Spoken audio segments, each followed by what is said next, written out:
Assalamualaikum warahmatullahi wabarakatuh. Innal hamdalillah nahmaduhu wa nasta'inuhu wa nastaghfiruh wa na'udzu billahi min shururi anfusina wa min sayyiati a'malina. May yahdihillahu fala mudilla lahu wa may yudlil fala hadiya lahu. Asyhadu an la ilaha illallah wa asyhadu anna Muhammadan abduhu wa rasuluhu la nabiyya ba'dah. Allahumma salli ala Muhammad wa ala alihi wa ashabihi wa man tabi'ahum bi ihsan ila yaumil qiyamah. Ya ayyuhalladzina amanu taqullaha haqqa tuqatih wa la tamutunna illa wa antum muslimun. Ya ayyuhan nasu taqu rabbakum alladzi khalaqakum min nafsin wahidah wa khalaqa minha zawjaha وبث منهما رجالا كثيرا ونساء واتقوا الله الذي تساءلون به والأرحم إن الله كان عليكم رقيبا يا أيها الذين آمنوا اتقوا الله وقولوا قولا سديدا يصلح لكم أعمالكم ويغفر لكم ذنوبكم ومن يطع الله ورسوله فقد فاز فوزا عظيما. Qala Rasulullah sallallahu alaihi wasallam, innamal a'malu binniyat wa innama likulli imri'in ma nawa. Faman kanat hijratuhu ila Allah wa rasulihi fa hijratuhu ila Allah wa rasulihi. Man kanat hijratuhu lidunya yusibuha aw imra'atin yankihuha fa hijratuhu ila ma hajara ilaih. Bapak-bapak, ibu-ibu semua yang saya hormati, jamaah salat subuh yang dirahmati Allah, insyaallah. Alhamdulillah bi'aunillah di pagi hari ini kita bisa berkumpul, bisa bertemu dalam kajian rutin setiap bulan sekali kalau nggak salah. Dua pekan sekali, Ahad pagi. Semoga langkah kaki kita, waktu yang telah kita luangkan, tenaga yang sudah kita persiapkan, diganti Allah dengan pahala yang berlipat. Salawat dan salam terlimpah dan tercurah selalu kepada Nabi Muhammad sallallahu alaihi wasallam, melimpah kepada keluarga beliau, para sahabat beliau, para tabi'in, para tabi'in, dan orang-orang yang istiqamah selalu di atas Islam dan sunnah ini sampai akhir hayat mereka.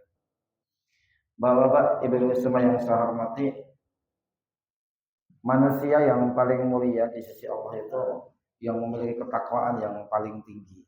Itu dasar ilmunya, Pak. Inna akramakum indallahi atqakum. Yang paling mulia di antara kalian tuh atqakum, yang paling bertakwa di antara kalian. Ketika Rasulullah sallallahu alaihi wasallam ditanya seorang sahabat, "Ya Rasulullah, man akramun nas?" Siapa manusia yang paling mulia? Yang paling mulia di antara manusia itu siapa? Qal, Rasul berkata, atqahum, yang paling bertakwa di antara mereka. Jadi Allah itu memberikan gambaran kepada kita semua, Pak. Yang mulia niku sing takwa. Niku ilmune, Pak. Walaupun orang bertakwa bukanlah orang yang sempurna tanpa salah, tapi kemuliaan di sisi Allah dilihat dari ketakwaannya, bukan dilihat dari sisi lainnya. Kalau dunia itu memang sudah Allah memberikan kepada kita, lebih kurang kaya miskin itu takdir, dan itu tidak menunjukkan satu kemuliaan sedikit pun di sisi Allah, meskipun harta jenengan banyak. Itu ilmunya. Hanya problematikanya manusia sekarang itu melihat orang lain bukan dari sisi agama. Pada realitanya seperti itu. Kalau ilmunya sudah tahu, sing mulia niku sing takwa, sing sae niku sing paling takwa. Niku ilmune teorine. Begitu kita praktek pada kenyataannya, niku agama nomor sekian. Sing nomor pertama niku dunya. Saestu niku ngoten niku. Nggih. Mau percaya nganten mawon, seandainya ada undangan pengajian dengan ustadz yang mungkin ilmunya luar biasa, ditambah gratis, tambah mungkin snack yang bagus, tambah makanan berat nanti ya. Nggih. Gratis mboten bayar niku. Nah, terus sebelah niku lapangan tinggi ngundang artis penyanyi, karcisir 50.000 nggih. Niku direwangi ngutang tuku karcis lapangannya nganti penuh kok niku. Sing pengajian paling iso diitung. Niku contoh mawon. Manusia sekarang itu lebih cenderung senang dengan selain agama dibandingkan dengan agama. Walaupun pada kenyataan yang paling mulia itu yang sing paling takwa. Suatu hari Rasulullah duduk dengan beberapa orang sahabat, lewat satu orang. Orang ini kaya raya, punya pangkat, punya jabatan kalau sekarang itu. Kata Rasulullah, wahai sahabat, kamu kalau melihat orang tadi yang barusan lewat bagaimana? Apa kata para sahabat? Ya Rasulullah, orang ini kalau ngomong didengar orang semua. Orang mendengar omongannya karena dia orang berpengaruh, orang kaya, orang punya berpangkat. Zaman sekarang seperti itu. Dan kalau seandainya dia itu melamar seorang gadis, pasti diterima dan tidak ada yang nolak karena kekayaannya, pangkatnya, jabatnya, titelnya dan sebagainya. Rasul diam. Orang itu lewat, Rasul diam. Lewatlah orang kedua, fakir miskin dengan pakaian yang biasa-biasa aja. Kemudian Rasul bertanya dengan para sahabat, para sahabatku, pendapat kalian dengan orang kedua itu bagaimana? Para sahabat bilang, orang ini ya Rasul, kalau ngomong nggak ada orang yang dengar. Nggak punya pangkat, nggak punya titel, nggak punya jabatan, nggak punya apa-apa, nggak punya kekayaan, miskin, fakir, nggak punya apa-apa. Dan kalau seandainya dia melamar seorang gadis, pasti nggak diterima karena kemiskinannya, kefakirannya, dan ketidakpunyaan apa-apa. Apa kata Rasulullah? Wahai sahabat, orang kedua ini lebih mulia di sisi Allah dibandingkan orang yang pertama itu karena ketakwaannya dan agamanya. Ini contoh. Bagaimana Rasul mendidik para sahabat untuk memuliakan orang karena ketakwaannya, karena kesolehannya, karena agamanya, karena keimanannya. Hanya kita saja yang tidak bisa mempraktekkan ini. Kalau teorinya sudah bisa tahu kita. Teorinya tahu semua, sing paling mulia, sing takwa, sing paling apa, sing paling soleh. Niku teori nih. Begitu praktek kenyataannya dengan berbenturan dengan orang kaya tapi fasik, dengan orang yang kurang kaya tapi mukmin, dengan pilih sing kaya fasik niku. Gitu. Niku realita nih. Kula mboten suuzon niki realita ngoten niku kenyataannya. Jadi antara ilmu yang kita dapat dengan prakteknya di dunia ini kadang kita bertentangan. Maka kita garis bawahi di sini. Yang paling mulia, yang paling bertakwa. Namun kita garis bawahi juga orang yang bertakwa bukan orang yang sempurna tanpa salah. Aniku. Sebab kita manusia nih, tempatnya dosa, tempatnya salah, Pak. Okay. Boten wonten manungsa niku sing resik tanpa salah. Boten wonten. Boten wonten sak donya nggih boten wonten. Dari Nabi Adam sampai saat ini sampai hari kiamat tidak ada manusia tanpa salah. Maka Rasul ngendika kullu bani Adam khata'. Setiap anak Adam, setiap manusia niku khata'. Khata' niku sering berbuat salah. Wa khairul khata'in at-tawwabun. Dan sebaik-baiknya orang berbuat salah at-tawwabun, yang banyak bertobat kepada Allah Subhanahu wa taala. Saya sering menyampaikan sampai Nabi Muhammad pun juga termasuk orang yang pernah berbuat salah. Nabi Muhammad itu orang yang paling mulia, Rasulullah, Habibullah, Nabiullah, kekasihnya Allah, dijamin surga. Itu pun juga pernah salah. Maka ada ayat-ayat yang menegur Rasulullah. Contoh surat Abasa. Surat Abasa menegur Rasulullah. Karena ketika Rasul baru menyampaikan ilmu kepada para pembesar pejabat, datanglah sahabatnya yang miskin, datanglah sahabatnya yang kurang kaya, yang namanya Abdullah bin Umi Maktum dengan mata yang buta. Karena mata beliau buta, Pak. Tujuannya Abdullah bin Umi Maktum datang itu ingin mendengarkan nasihat Rasulullah, ingin mendengarkan ilmunya Rasulullah. Tapi pas Rasulullah itu menyampaikan ilmu di hadapan para pejabat zaman sekarang. Rasul walaupun seorang nabi, tapi dia juga manusia biasa. Akhirnya dia merasa kok gak enak, akhirnya lagi ngajari ngasih ilmu pejabat atau sahabatnya sing koyo ngene. Gitu loh, bahasanya seperti itu. Jenengan mungkin gini, ate ngerasa gini, pas diagung, walimahan, dua jene lo jas-jasan nih kok, biasian nggih.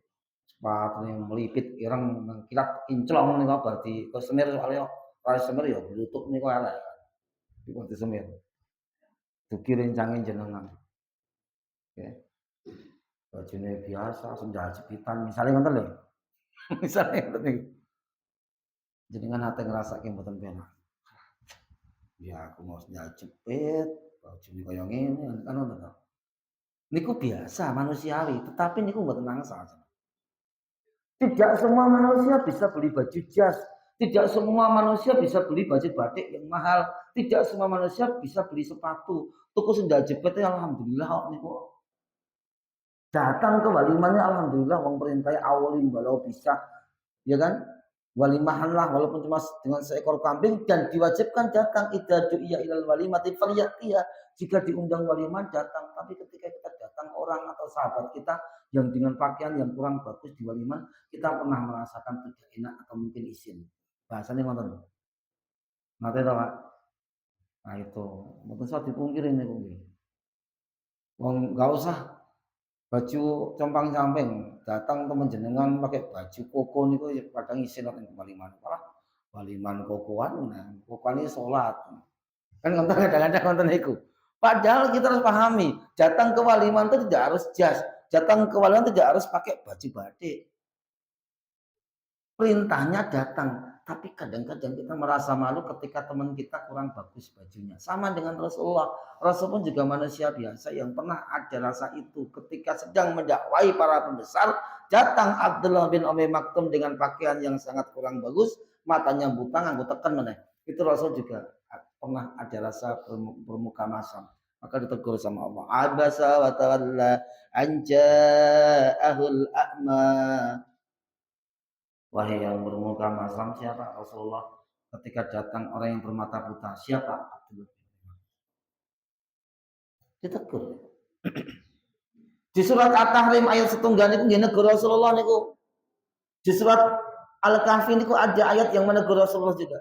Artinya Rasul pun juga punya kesalahan.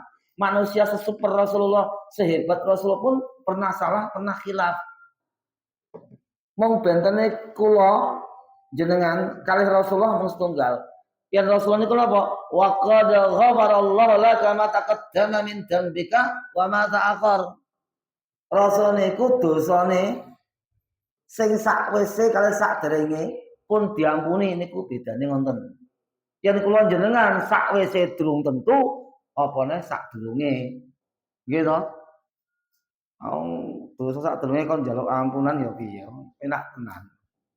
Niku Rasulullah niku dosa di masa lalu dan yang akan datang sudah diampuni, dijamin surga. Niku nggih nate salah. Makanya Pak, sak takwa-takwane tiyang, sak takwa-takwane manusia, setakwa-takwanya orang muslim itu tetap ada cacatnya, ada salahnya. Saya sering menyampaikan jenengan cari teman tanpa khilaf, tanpa salah, mboten nate kepanggih teman. Jenengan cari ustaz sing ra nek salahe ra ketemu ustaz ra ngaji-ngaji sak mati-mati niki. Nggih to? Saya sering menyampaikan, tetap ada khilafnya, ada salahnya. Ada seorang perempuan cari jodoh laki-laki sing kaya, ganteng, soleh, rada salah sampai tua orang dibujuk. Nggih no, wonten laki-laki seperti itu pasti wonten cacate, soleh, berilmu, kurang beruntung duniane. Lah ngoten to. Lagi sugih, ganteng, agamane elek. Endi ngoten. Yen kon milih ya pilih sing elek niku sing elek walaupun sugih. Paling ngoten niku. Kan ngoten niku. Tiang-tiang niku kan milih niku, milih sing donyane. Saya sering menyampaikan mengkiaskan. Kalau kita sering mendapatkan ilmu, yang dunia mata wa khairu mata iha al mar'atu salihah. Dunia niku perhiasan sebaik-baiknya perhiasan seorang perempuan yang salehah. Niki teorine jenengan apa sedanten niki teorine. Yang dipraktekke, misalnya wonten perempuan salehah tenan. Sak kali niki wonten sing salehah, paling salehah dhewe. Kabeh kalah lah, kampung liyane kalah. Salehah dhewe. Nggih. Sing salehah lho. Niku terus diken milih wonten emas sekilo kali perempuan solehah. Jadi ada seorang laki-laki mau cari jodoh, ya dia punya ilmu sebaik-baiknya perhiasan perempuan solehah. Nah pas kan milih mumet nih kalian. Ini perempuan solehah, apa pilih emas sekilo? Niku nggih mumet kok. Mboten pilihan kedua, mboten dua-duanya lho niki kan milih salah satu bingung kok. Wis bingungan niku pas ilmune wis luntur niku bingung kok. Wong mulai nyantel perempuan solehah kudu ngono niku teorine. Nggih to, emas engko sik gampang. Yen loro-loro ya kabeh gelem to, Pak. Lorone kabeh urun. Niku kan milih niku bingung. Niku contoh. Ya. Artinya jenengan itu bukan mencari orang yang sempurna tanpa salah, tapi perintah Allah mencari orang yang saleh dan orang yang bertakwa. Walaupun orang saleh dan orang bertakwa bukan orang yang sempurna tanpa salah, tanpa cacat, tanpa khilaf.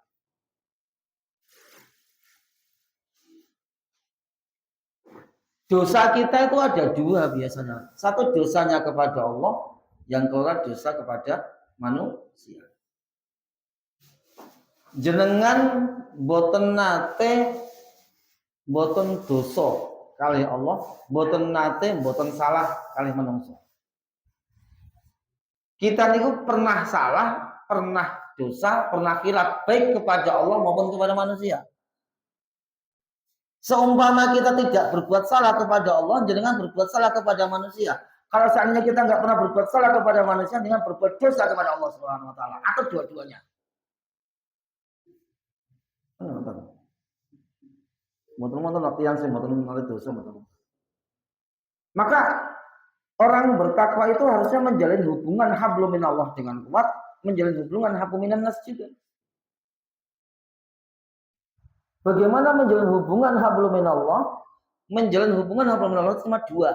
Satu, menjalankan perintah Allah Subhanahu wa taala dengan semampu-mampunya, fattaqullaha mastata'tum. Sing nomor kalih menjauhi dosa-dosa. Nonton deh. Sing dilarang Allah mangdoi, mengatui, menjauhi. Dijauhi. Yang diperintah dijalankan semampunya.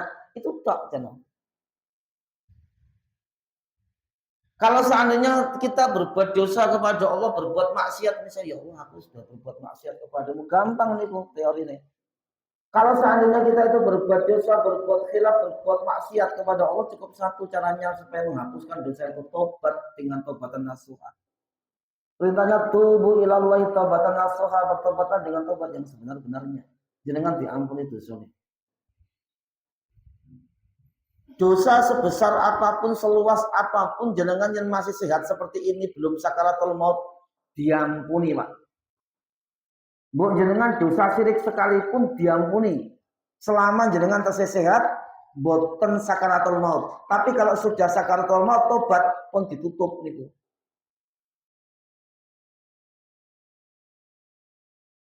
Dan itu ada ayat, innallaha la yaghfiru ayyushraka bih.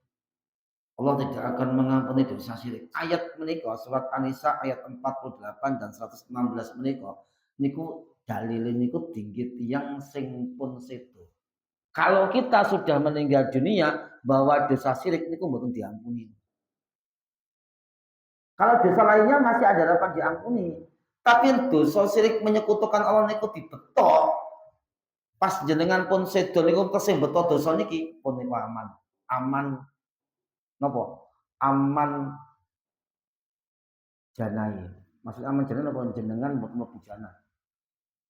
Jenengan mlebu neraka selamanya. Jenengan diamanke mboten mlebu jana jenengan. Pun tutup.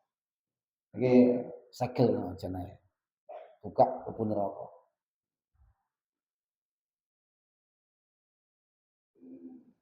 Jadi ketika berbicara syirik niku jenengan mboten angsa jana. Saatnya dibawa mati. Tapi kalau seandainya masih hidup seperti ini, belum sakaratul maut, jenengan dosa syirik diampuni. Karena Allah bersabda, innallaha yaqbalu taubatal abdi ma lam yughargir. Allah menerima taubat seorang hambanya sebelum yughargir, sebelum nafas sampai di tenggorokan, sebelum sakaratul maut. Yang pun sakaratul maut niku pun tutup.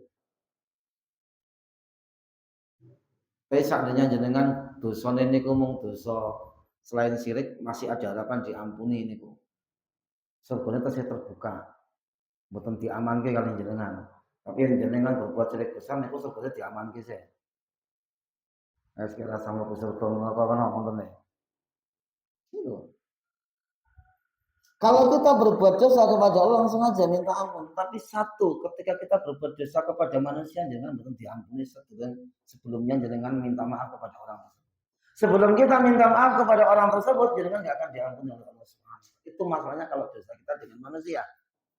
Dan kita tidak pernah lepas dari kesalahan dengan manusia. Bukan pernah lepas. Ya. Jadi kalau ada orang yang bilang aku nggak pernah masalah kalau menungso ini ngapusi. Minimal karo bojone karo kok tanggane ora bojone ngoten niku kan nggih menungso bojone. Nggih. Ada seorang raja itu bilang, "Saya selama nikah ini tidak pernah ribut sama istri saya, tidak pernah bermasalah dengan istri saya." Niku ngapusi. Wong setingkat Nabi nggih nanti ribut kali bojone. Nggih. Setingkat Ali bin Abi Thalib niku nanti ribut kali bojone. Ali bin Abi Thalib niku dengan Fatimah nggih nanti ribut. Mas tingkat manusia sekarang kok nggak pernah ribut ya. Mungkin kalau ribut omongan tidak pernah, tapi yang turu bokong-bokongan ya aku padha wae. Aku ora tau ribut yang anu meneng wae. Ora tau bermasalah karo bojoku. Tapi yang turu singkur-singkuran wae. Mencap-mencap ya padha wae ribut ra ketang mencep nggih. Kan gitu logikanya. Maka tidak ada satupun manusia yang lepas dari dua kesalahan ini. Kalau nggak kepada Allah, ya kepada manusia. Kalau kepada manusia, jenengan nyuwun ngapunten. Minta maaf kepada manusia tersebut. Ketika kita sudah minta maaf kepada manusia tersebut dan seandainya dimaafkan, niku pun lebur. Jangan sampai terjadi kita di masjid rukun, kita di masjid ketok nggih bareng-bareng sholat berjamaah, ngaji nggih sak masjid, tapi di akhirat saling nuntut, jangan sampai. Niku nggih wonten nggih. Jangan sampai. Jangan sampai saling menuntut di akhirat pun niku abot. Kita maafkan kesalahan orang sekarang. Kita lebur dosa kita kepada manusia mulai sekarang. Permasalahannya kalau kita di akhirat semakin berat. Kalau di akhirat niku mbayare kali pahala, Pak. Niku mesake jenengan mengke. Maka Rasul pernah membahas tentang masalah orang-orang yang al-muflis, orang yang bangkrut. Ketika Rasul berkata, siapakah orang yang bangkrut menurut kalian ya Rasulullah? Sahabat berkata, al-muflisu fina man la dirham lahu wa la mata. Wong bangkrut niku ya Rasul umume tiyang niku memandang orang yang tidak punya harta, tidak punya perhiasan, tidak punya uang, tidak punya perhiasan. Sing biyen sugih sakniki marah. Yang dulu jaya usahanya sekarang bangkrut. Itu orang bangkrut menurut pandangan manusia. Tapi Rasul bilang tidak seperti itu orang bangkrut. Orang bangkrut yang sebenarnya bukan itu. Tapi orang bangkrut yang sebenarnya orang yang dia datang pada hari kiamat kepada Allah dengan membawa pahala sholat, pahala puasa, pahala zakat dan lain sebagainya. Tapi dia juga membawa dosa-dosa kepada manusia. Memukul si fulan, menuduh si fulan, mencela si fulan, menumpahkan darah si fulan, memakan harta si fulan. Akhirnya apa? Allah ambil pahala sholatnya, Allah ambil pahala puasnya untuk menutupi tuntutan orang-orang yang dizalimi itu. Datang orang yang dipukul, ya Allah aku pernah dipukul sama orang ini, diambil pahala sholatnya, entek pahala sholatnya. Masih datang orang, ya Allah aku pernah diambil hartanya sama orang ini, diambil pahala puasa kita, diberikan kepada orang yang tadi, diambil hartanya. Datang orang, ya Allah aku pernah dizalimi sama orang ini, pernah ditumpahkan darahnya, diambil pahala zakat kita. Habis semua pahala sholat kita, habis semua pahala puasa kita, habis semua pahala infak, zakat dan sedekah kita, masih ada orang yang menuntut. Minta langsung nyawa. Pahala sholatnya pun telas, pahala puasanya pun telas, pahala zakatnya pun telas, pahala pengajiannya tentang ini pun telas. Misalnya, masih datang orang yang menuntut, ya Allah, aku. Akhirnya apa? Dosanya orang yang dizolimin itu dipendet kali Allah, ditimpaki kali jenengan oleh orang yang tadi menzolimi. pahala sholat telas, pahala posone telas, pahala zakat infak sedekah telas, dosane nambah lho. Bangkrut niku namine. Gitu. Akhirnya dilemparkan dia ke dalam neraka. Maka Pak Bu, jenengan bukan manusia yang sempurna tanpa salah. Kula jenengan bukan manusia yang tidak pernah salah. Minimal nggih kalih menungso. Makanya aturan dalam Quran dan Sunnah niku banyak membicarakan masalah muamalah. Saya sering menyampaikan di kajian-kajian. Perintah jenengan hablum minallah niku mboten kathah kadang-kadang. Mung salat misale poso gitu, nonton-nonton niku. Tapi kalau jenengan niku berhubungan dengan manusia niku perintah kata sangat. Soalnya Allah tahu kita niku hidup di dunia berhubungan dengan manusia. Maka hukum-hukum tentang hablum minan nas niku diatur sangat kata sekali, diturunkan sangat banyak sekali. Supaya apa? Jangan menjadi orang yang bisa berakhlakul karimah. Entah deh. Walaupun orang yang paling bagus pun tidak pernah mungkin lepas dari salah. Jadi sebagai penutup bahwa di saat jenengan itu mencoba untuk menjadi orang bertakwa, jenengan harus garis bawahi dulu. Meskipun saya bertakwa, saya bukan orang yang suci. Seandainya jenengan jadi seorang ulama, jangan harus garis bawahi dulu. Seandainya saya jadi seorang ulama, saya bukan orang yang tidak bermasalah. Seandainya jenengan jadi seorang abid ahli ibadah, jenengan harus garis bawahi. Ahli ibadah pun bukan orang yang tidak pernah salah. Juret itu ahli ibadah, sholat tiap dino, sholat tiap waktu. Tapi ingin nanti salah, ditimbali ibu boten datang, tidak datang, terus sholat, akhirnya ditegur sama Allah, walaupun diselamatkan. Maka seandainya jenengan mengikuti yang takwa, jenengan ampun piyambakan bertakwa. Nggih. Niku perintahin. Seandainya memang kita orang bertakwa, jangan sendirian bertakwa, ajak orang sekitarnya supaya bertakwa. Namun jangan berpikir orang lain harus bertakwa. Supaya apa? Jangan paham bahwa tidak semua manusia bisa bertakwa semua dan tidak semua manusia bisa maksiat semua. Tapi jenengan punya kewajiban mengajak. Meskipun jenengan bukan orang sempurna, tapi perintah mengajak supaya orang lain baik itu wajib. Ku anfusakum wa ahlikum. Jauhkan diri kalian dan keluarga kalian dari neraka, termasuk tetangga kita. Diajak, nggih. Seandainya mboten purun nggih pun jenengan asal pahala ngoten mau. Enggak usah memaksakan orang kowe kudu apik ngoten usah. Nggih, niku tanggung jawabe piyambak niki teng akhirat. Nabi pun juga tidak bisa memaksakan orang lain. Fadzakir innama anta mudzakir lasta 'alaihim bimusaitir. Bahkan pamannya yang terdekat pun Abu Thalib, Nabi pun tidak bisa mengislamkan, mati dalam keadaan kafir. Menangis Nabi ketika pamannya meninggal dunia. Allah pun menurunkan ayat laisa 'alaika hudahum walakinallahu yahdi man yasha. Bukan kewajibanmu Muhammad memberi petunjuk kepada mereka, tetapi Allah lah yang memberi petunjuk kepada siapa yang dikehendaki. Bapak, Ibu semua yang saya hormati, mungkin itu dulu tausiah yang bisa saya sampaikan.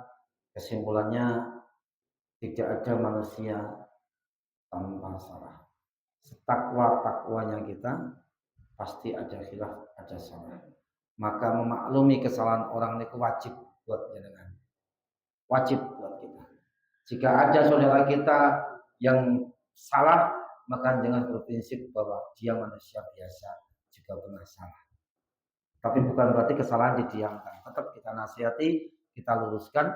Hanya kita tidak boleh memaksakan orang supaya mengikuti apa yang kita sampaikan. Sebelum saya tutup, dapat amanah untuk ditutup dengan doa. Kita berdoa bersama untuk saudara-saudara kita kaum muslimin terutama di Palestina. أعوذ بالله من الشيطان الرجيم. بسم الله الرحمن الرحيم. الحمد لله رب العالمين. اللهم صل على محمد وعلى آل محمد. لا إله إلا أنت سبحانك إني كنت من الظالمين. اللهم إني أسألك بأني أشهد أنك أنت الله لا إله إلا أنت الأحد الصمد لم يلد ولم يولد ولم يكن له كفوا أحد. اللهم اغفر للمؤمنين والمؤمنات والمسلمين والمسلمات الأحياء منهم والأموات. ربنا لا تزغ قلوبنا بعد إذ هديتنا وهب لنا من لدنك رحمة إنك أنت الوهاب. ربنا اغفر لنا ولإخواننا الذين سبقونا بالإيمان ولا تجعل في قلوبنا غلا للذين آمنوا ربنا إنك رؤوف رحيم. اللهم إنا نسألك الهدى والتقى والعفاف والغنى. اللهم انصر إخواننا المسلمين والمؤمنين في فلسطين. اللهم انصر إخواننا المسلمين والمؤمنين في فلسطين. اللهم انصر إخواننا المسلمين والمؤمنين في فلسطين. اللهم انصر إخواننا المجاهدين في فلسطين. اللهم انصر المسلمين عامة. ربنا آتنا في الدنيا حسنة وفي الآخرة حسنة وقنا عذاب النار. سبحان ربك رب العزة عما يصفون والسلام على المرسلين والحمد لله رب العالمين.